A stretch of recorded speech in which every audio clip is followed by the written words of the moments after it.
go meet new people. So we started. So we started doing Black Chicago for Trump. This was in 2020, so this was wild. We were having Trump rallies, slapping Black for Trump bumper stickers on Biden signs, the whole nine. And then that snowballed into me getting an actual radio show that did extremely well in the city, so well that I was turning people quickly. And the Democratic Party paid the station a lot of money to get me out the way, and now Tavis Smiley has a syndicated show in it because they saw how effective it was. The way that we do this is not by beating people up with political science. People don't care about that. What I remind people is that you are as American as sweet potato pie.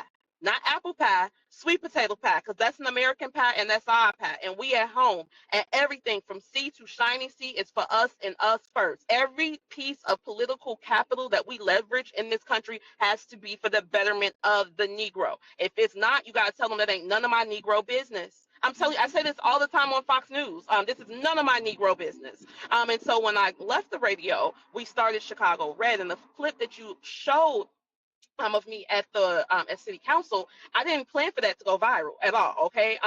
One of my girls called me. She said, "Girl, I put your name in the box to talk." I said, "Okay, whatever." She called me back. She said, "Okay, girl, they pulled your name." I said, so I throw on my clothes, drive downtown real fast, and I spoke about a woman who lives down the street from me. Her daughter, I remember this day so clearly. It was very, very hot and muggy. So I went in the house to take a shower, and I heard boom, boom.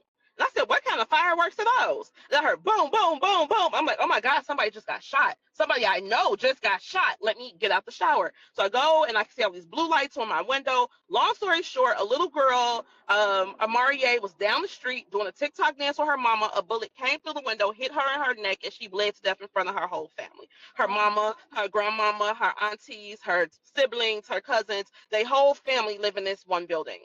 And so when I was on the radio, an alderman called my show and told us that the first $51 million that was allocated to the illegals was for opioid settlement funds.